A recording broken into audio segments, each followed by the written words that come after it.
रस्सा जैसे मीठा। तो ये बहुत खूबसूरत एक जज़ीरे का मंज़र पेश कर रहा है। जो पानी के अंदर आपको ड्रम नज़र आ रहे हैं, इस पानी में मॉडर्न फ़िशिंग की जा रही है। अच्छा दोस्तों, ये जगह आपने शायद पहले कभी यूट्यूब पे ना देखी हो। ये दरिया सतलुज की आखिरी बाउंड्री है, इसके आगे सारा दरिया है।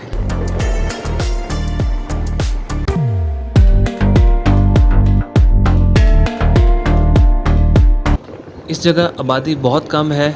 यहाँ पर वही लोग आते हैं जिन लोगों का इस जगह के साथ कोई ताल्लुक़ है। पिछले व्लॉग में मैंने आपको हेड साइफन की सैर करवाई थी, तो वो भी बहुत ज़बरदस्त व्लॉग है। आप सब दोस्त ज़रूर देखिएगा। आगे जाके ये इलाका और भी खूबसूरत हो जाता है और वहाँ आपको दिखाऊंगा कि किस तरह मॉडर्न टेक्नोलॉजी के थ्रू दरियाई मछलियों की फ़िश फार्मिंग की जा रही है। तो अस्सलाम वालेकुम दोस्तों, मैं हूं मलिक यूनुस, आपको एक नए व्लॉग में खुशामदीद कहता हूं। सब दोस्त चैनल को सब्सक्राइब कर लें और फिर हम आगे चलते हैं।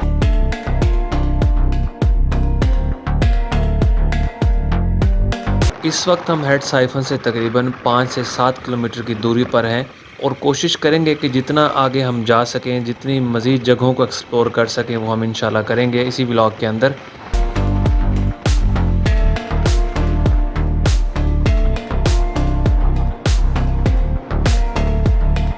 यहाँ के लोगों का ज़्यादातर पेशा माहीगीरी है और लाइव स्टॉक है, यानी मवेशी पालना। ये आप देख रहे होंगे माशाल्लाह बहुत बड़ी तादाद में मवेशियों का रेवड़ है और इसमें ज़्यादा तादाद जो है वो आपको गाय की नज़र आएगी, भैंसें जो है वो बहुत कम नज़र आएंगी। इसकी वजह एक ये है कि ये चूँकि दरियाई इलाका है और ये हमवार नहीं होता, तो भैंस की निस्बत गाय जो है वो ज़्यादा ताकतवर होती है।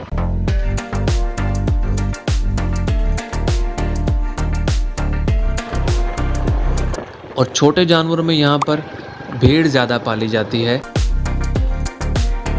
अच्छा दोस्तों, ये जो आपको पानी नज़र आ रहा है, ये दरिया सतलुज का एक बंद है और दरिया सतलुज का पानी आगे से घूम के आ रहा है, वो भी मैं आपको दिखाऊंगा। तो ये बहुत खूबसूरत एक जज़ीरे का मंज़र पेश कर रहा है। अगर हुकूमत वक्त तवज्जो दे तो ये जगह एक बहुत खूबसूरत आइलैंड बन सकता है।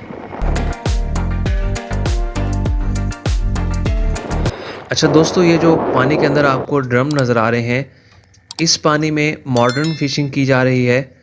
नीचे जो ड्रम लगाए गए हैं, इसमें बच्चों की अफजाइश भी करवाई जाती है। जब फ़िश का साइज़ थोड़ा बड़ा हो जाता है तो उसको जाल के ज़रिए पकड़ा भी जाता है। तो इन फ़िश फार्म्स में नेचुरल फ़िशिंग की जा रही है, यानी यहाँ से जो भी मछली प्रोड्यूस होती है वो दरियाई मछली कहलाती है। अच्छा, नीचे भी कुछ लोग बैठे मछली पकड़ रहे हैं। ये लोग दस्ती काम कर रहे हैं, दिहाड़ीदार हैं। ये जितनी मछली पकड़ी गई उतनी फ़रोख्त करके पैसे कमा लिए। तो इनका भी काम भी किस्मत के ऊपर होता है, किसी दिन मछली नहीं भी पकड़ी जाती, किसी दिन ज़्यादा मिकदार में पकड़ी जाती है।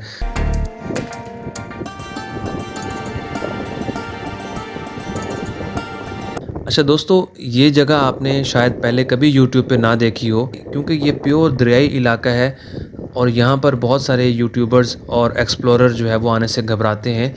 ये जगह थोड़ी ख़तरनाक भी है, चूँकि ये दरियाई इलाका है तो यहाँ पर थोड़ा लूट खसूट का सिलसिला चलता रहता है। तो ये जगह हेड साइफन से तकरीबन 10 से 15 किलोमीटर के फासले पर है।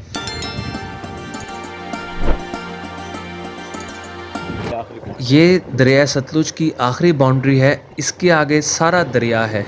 और नीचे जो आपको गहरी जगह जो आपको नीचे नज़र आ रही है, ये सारा इलाका जो है वो दरिया सतलुज है सारा, ठीक है। यहाँ से पानी घूम के उस तरफ जा रहा है जहाँ पे मैंने आपको फ़िशिंग फार्म दिखाया।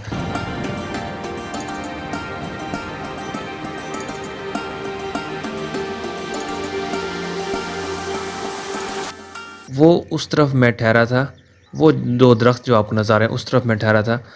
तो ये सारा जो है वो पानी घूम के दरिया सतलुज से इस तरफ आ रहा है और वहाँ से लोग उसे इस्तेफ़ादा हासिल करें। और ये झोंपड़ी और ये जो फसलें हैं, ये सारी दरिया की हदूद में हुई हुई हैं। तो मैंने आपको बताया था पिछले व्लॉग में कि ये दरिया सतलुज जो है, इस पे चूँकि इंडिया की मलकियत है, ज़्यादातर यहाँ पर पानी नहीं आता। तो पानी ना आने की वजह से लोग दरिया की ज़मीन को खाली देख के यहाँ पर फसलें उगा लेते हैं, यहाँ पर अपने मवेशी पाल लेते हैं, यहाँ पर अपनी रिहाइश का बंदोबस्त कर लेते हैं। लेकिन जब मानसून के मौसम में इंडिया की तरफ से अचानक दरिया सतलुज का पानी छोड़ा जाता है, तो तब इन लोगों के लिए जो है वो बहुत नुकसान का सबब बनता है। इन लोगों की फसलें, जानवर और ये खुद भी पानी के बहाव में बह जाते हैं।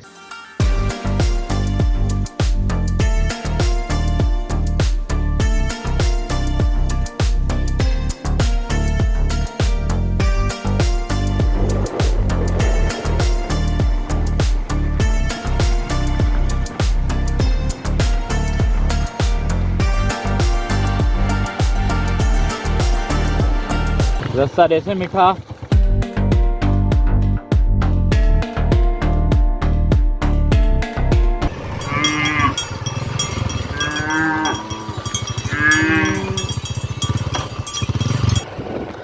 दोस्तों उम्मीद करता हूँ आपको ये वीडियो पसंद आई होगी। वीडियो को लाइक और चैनल को सब्सक्राइब करना ना भूलिएगा। अपनी कीमती राय का इज़हार कमेंट सेक्शन में ज़रूर कीजिएगा। इंशाल्लाह नेक्स्ट वीडियो में मुलाकात होगी। अल्लाह हाफिज़।